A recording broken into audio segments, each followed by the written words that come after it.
Wrestling fans, are you ready? For the untold numbers listening at home, at work, in their cars, at the gym, and anywhere else people listen to podcasts. From Keene in the Shire, ladies and gentlemen, it's time to get hyped for the Penguin Club Podcast. Oh, we're just getting started, baby. Because I stay hyped! Welcome to the Penguin Club Podcast. It's the tail end of 2017, which means... Yeah, that's right. 2018's right around the corner, because that's how numbers work. When one year ends, the next year begins, and the next year has a higher number. Unless, of course, we were back in the BC era, where the numbers then decrease, but they actually, they weren't counting down.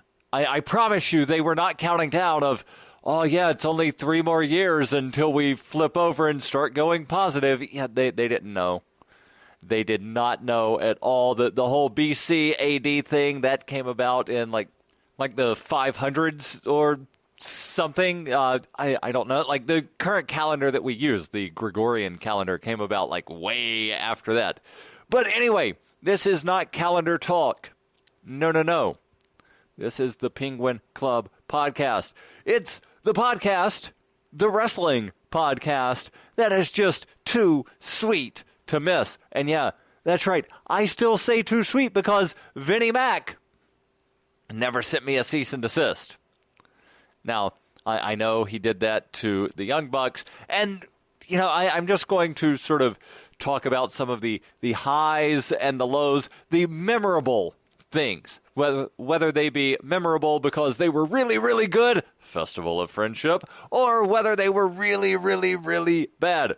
Jinder Mahal is WWE champion, Brock Lesnar not defending the Universal title, but 3 times? Something like that. And, you know, while we're talking about it, and I mentioned that whole cease and desist thing, yeah, that's up there as like a really memorable thing throughout the year, to where WWE decided to punch down. You don't punch down. You don't do that. Maybe Vince hasn't paid attention to politics, but, you know, it's like a common thing in politics. You don't acknowledge somebody that you are beating handily in the polls. You just don't. Now, if somebody asks you a question about it, you don't just ignore the question, but you don't just flat out say, oh yeah, that guy that I'm trouncing in the polls by like 20 points. Because then people start, oh wait, there's another guy, let me go take a look at him. You don't punch down. Now, you know, yeah, if you're trailing by 20 points, definitely mention the other guy of, hey, you know, here's all the reasons that, you know, you shouldn't vote for the other guy.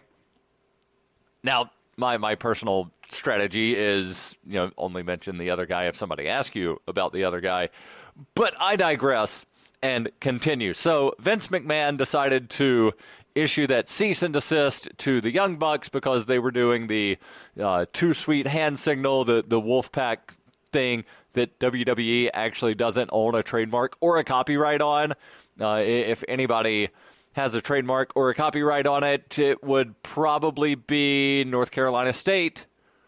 And Kevin Nash even admits that, yeah, like, we totally ripped that thing off from NC State. But NC State's not really tried enforcing their IP claims, which from a legal standpoint means that the copyright and trademark is basically meaningless. But nonetheless, Vince gave that cease and desist, and then the Young Bucks wound up putting out the cease and desist t-shirt that wound up just like flying off the shelves, and it was actually, you know, just amazing that they were able to turn that around to make a lot of money on that, what Vince was hoping was going to be some negative publicity for them and just shut them down completely. He didn't do that. He did not shut them down. So there was that. Something else that was super, super memorable. Actually, two more things out of New Japan. Omega Okada 2. Yeah, that's right. I said it. Omega Okada 2. Definitely far and away the best match of 2017. Probably one of the best matches of all time. And it's that match, in conjunction with all of the build-up, of course, that I think got a lot of people to start looking at Japanese pro wrestling. I know it was sometime before that I actually wound up subscribing to New Japan World. And I forget exactly when it was, but I found a copy of that Omega Okada 1 match and watched a couple of the other New Japan pay-per-view things, and I was absolutely blown away. And yeah, I need to be able to get a hold of this and watch it in a manner that, is not questionably or not legally questionable, shall we say. And yeah, that's right. I decided to actually pay money for something that I could probably go find for free because I like the product that much. Now, I still subscribe to WWE Network, and I really only use that to watch the pay-per-views, and that's really all I do for the New Japan stuff. And I wish that New Japan had English commentary for all of their events.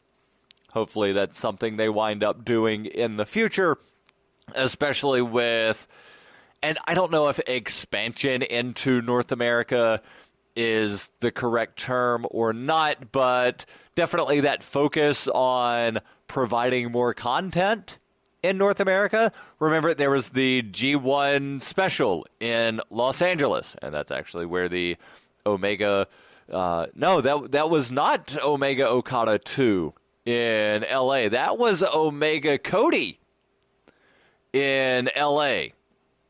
And that match was another just absolutely amazing story that was being told, especially the sort of subplot about dissension in the ranks of the Bullet Club, where Kenny came down threatening to throw in the towel. The rest of the Bullet Club came down to basically stop him from doing so.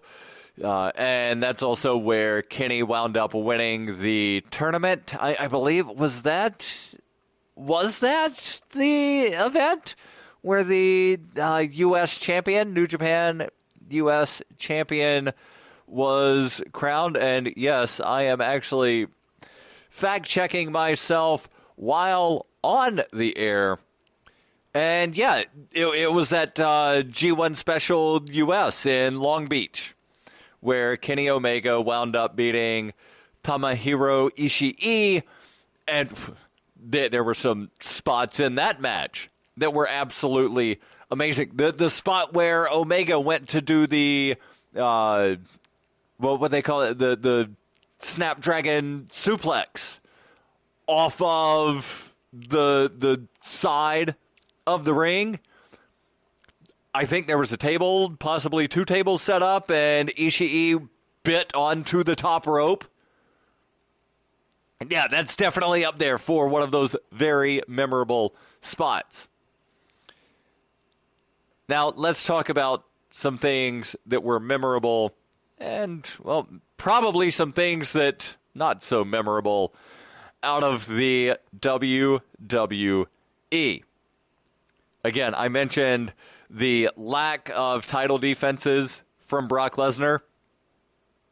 Now, let's actually look at all of the title defenses for the Universal title of all time. Or actually, let's look at every title match, because there were only two that weren't title defenses. August 21st, 2016, Finn Balor defeats Seth Rollins to become the first ever Universal Champion. The next night, because dislocated shoulder, he had to forfeit the belt. August 29th on Raw, Kevin Owens wound up winning a 4-way elimination match to win the championship. Remember, he got the help from Triple H on that, where Triple H came out. Everybody thought Triple H was going to wind up helping Seth. Oh, yeah. Who was the forgotten man in that 4-way elimination match?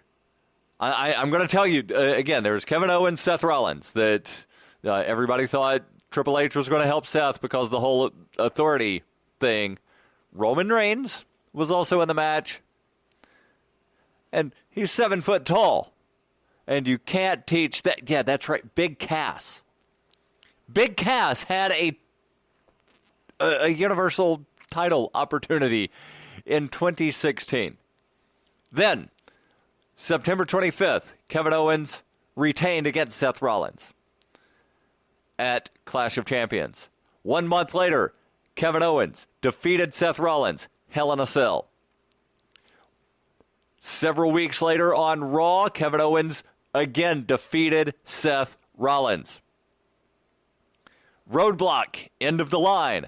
Kevin Owens defeated Roman Reigns via disqualification.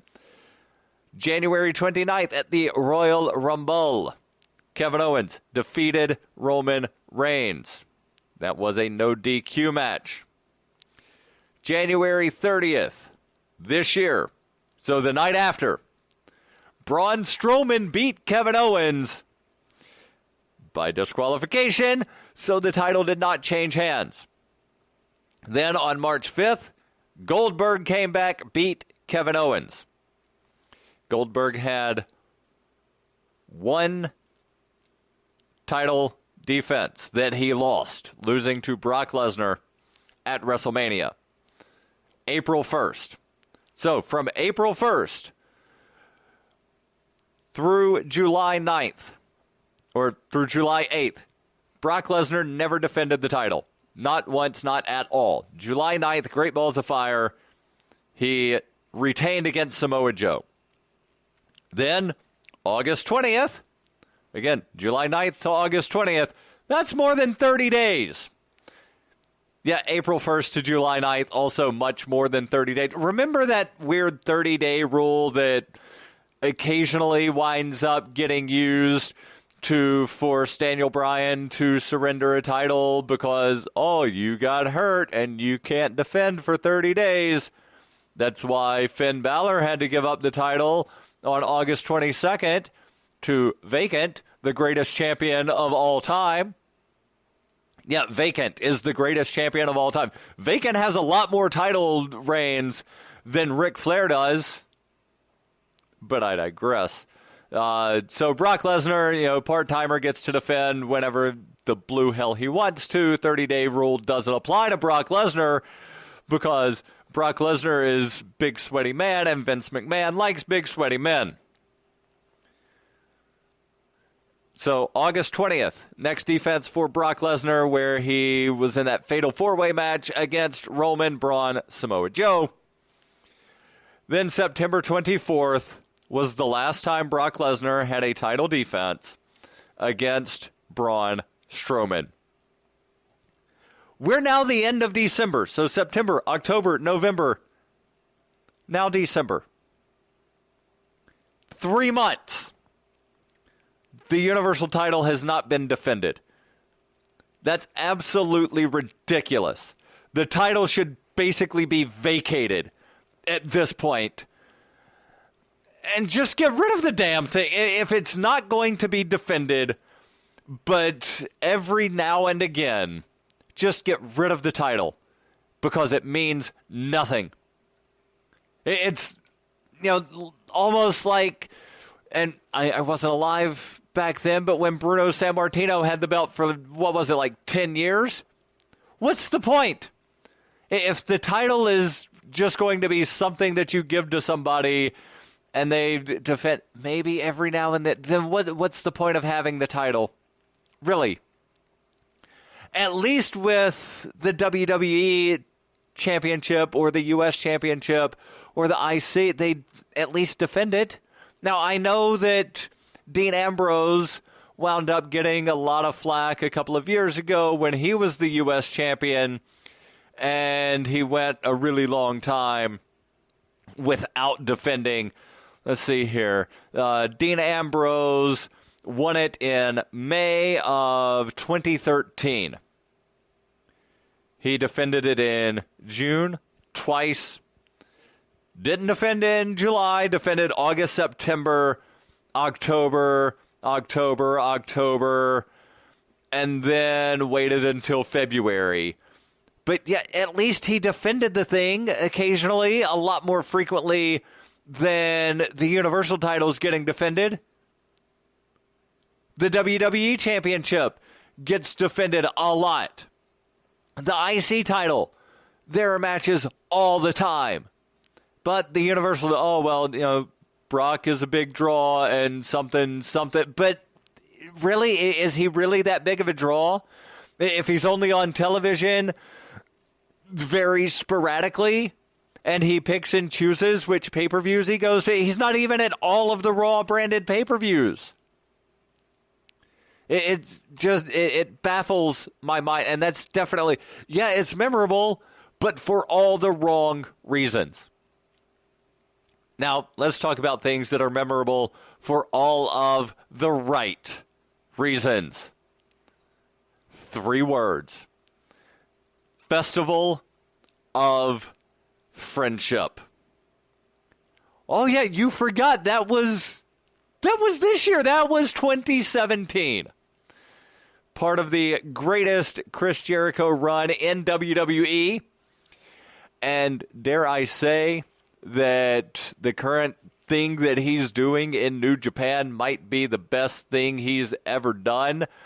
I guess we'll actually find out in about a week when he steps in the ring against one of the greatest of all time. Definitely, if you're talking best wrestler active today, anywhere in the world, if Kenny Omega's not in your top 5 or top 10, then I don't know what is wrong with the way you're coming up with the list. But there is something wrong with your list if Kenny Omega is not in the top 5 or top 10 of your list of best active wrestlers today. The man is absolutely amazing. And I know there are people that are going to say, oh, well, you know, if Kenny were wrestling in WWE, blah, da, da, da, da, he couldn't stand up against fill in the blank. And maybe, but that has to do with, like, booking decisions, not athletic abilities. AJ Styles hasn't been allowed to do everything that AJ Styles is allowed, or that he can do. Kevin Owens isn't allowed to do a lot of the things that Kevin Owens can do. Sami Zayn hasn't been allowed to do things that Sami Zayn can do. Finn Balor has been stifled all over the place. And then Vince McMahon says, oh, Finn Balor can't get over. Yeah, because you're not allowing him to get over. And when people do wind up getting themselves over, Vince McMahon says, well, they didn't get over the way I wanted them to get over, so therefore they're getting punished. Remember the Long Island Z Island long story? Well, whatever the thing was where Zack Ryder made YouTube videos and got himself over. And what happened? He got punished. He got punished because he did not get over the way Vince McMahon wanted people to get over. And then you've got people like Baron Corbin who are given the opportunities to get over, and then they wind up doing stupid stuff on Twitter and then being punished for it, and then, you know, basically having their push sort of rescinded. But I do think that, you know, Baron is kind of getting back in the good graces of Vince. Maybe. I don't know. I'm definitely speculating here. But, you know, yeah, there's the Again, memorable things. And it's too soon to know if this is memorable for good reasons or bad reasons. But Dolph Ziggler, not only winning the U.S. Championship, but then 2 nights later, walking out and cutting some kind of weird promo, laying the belt down in the middle of the ring, and then walking away. Definitely memorable. Again, we don't know exactly how that's going to play out in the long run or even in the more near term, but that U.S. Title tournament that they're having, something that I'm definitely interested in. And again, it's caused me to pay a little bit more attention to what's going on with the U.S. title than just, passively, oh, right, this guy has it. Okay. But I'll tell you what really got me excited about the U.S. title was when there was the U.S. Title Open Challenge every week. Every week. Now, you knew that 99% of the time there was no threat that the title was going to wind up changing hands during those matches. Now, it definitely wound up getting some excitement because there's always, I forget who said, I think it's Steven Larson saying, there's always like a 5% chance of a botched finish to where somebody winds up getting a pinfall that shouldn't have got the pinfall or something. So, there's always a chance.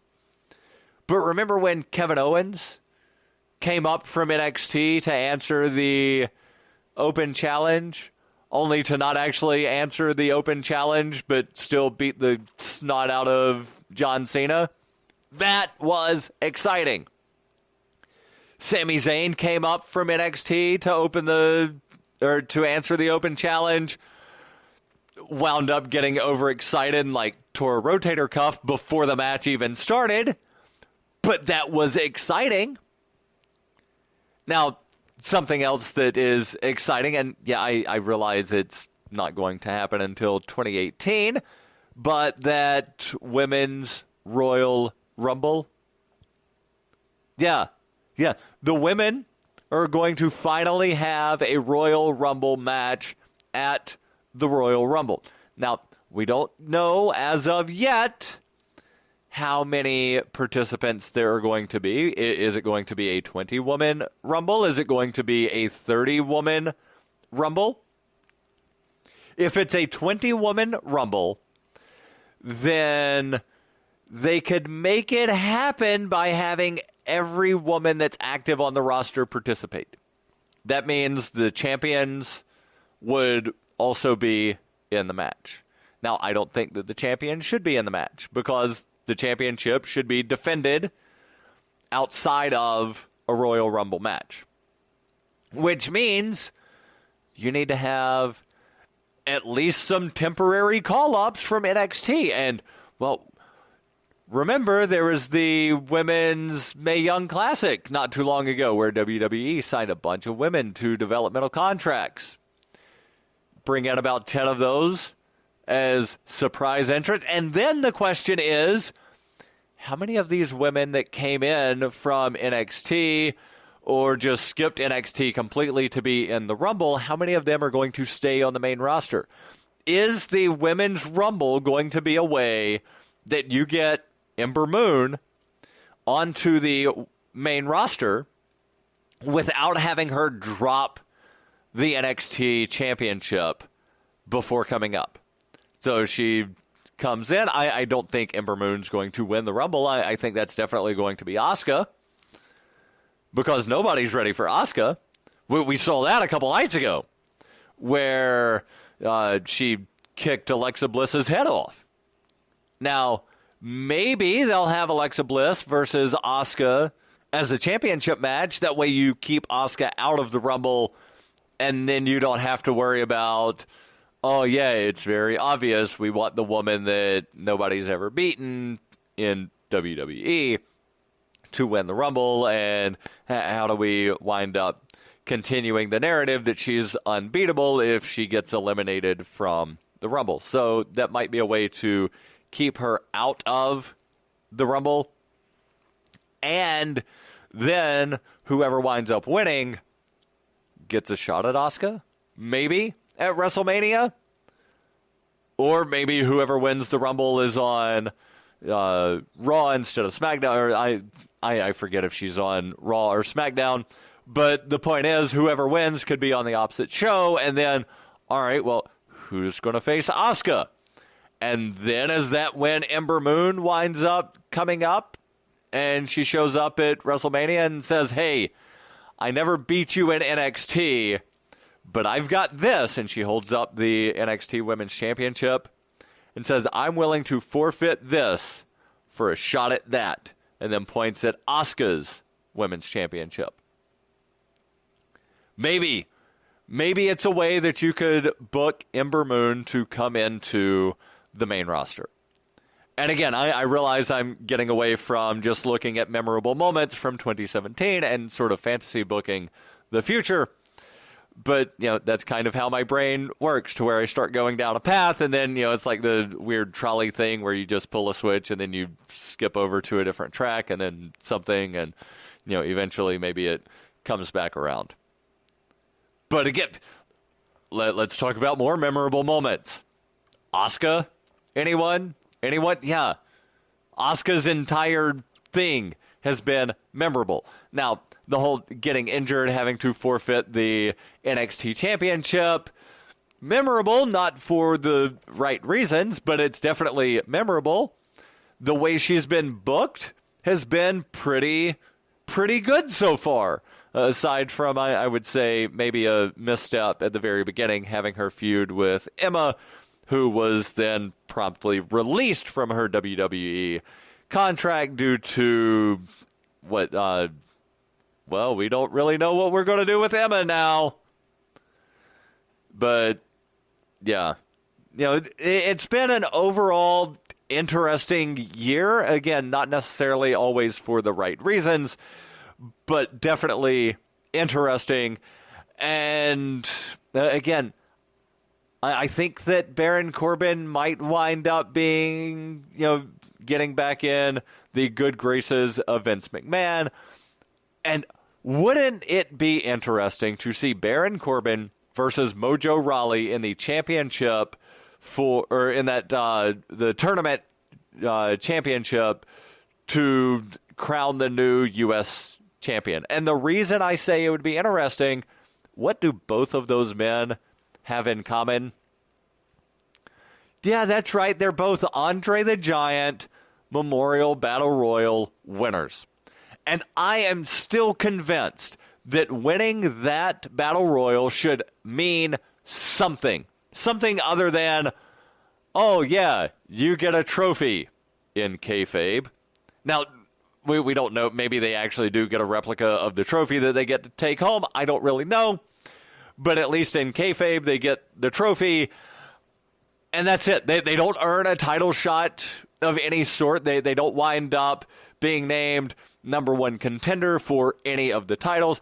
It's not, oh, yes, you won the Battle Royal. You now get a shot at the U.S. title, or you get a shot at the IC title, or you get a shot at the WWE Championship.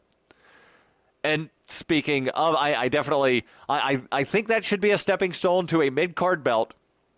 As in, like, right away, next pay-per-view, you win this, you get a shot at fill-in-the-blank mid-card belt.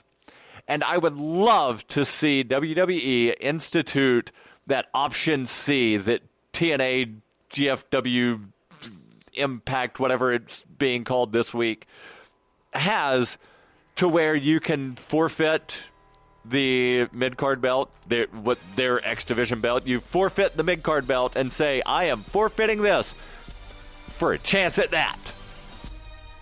Because how great would that be to see Roman Reigns give up the IC belt for a shot at the Universal Championship or the WWE Championship or something bigger, something better. And speaking of things bigger and better, 2018 right around the corner, and hopefully it will be. And yes, there's always more of this. You can find it over at penguinclubpod.com. Until next time, goodbye and good night.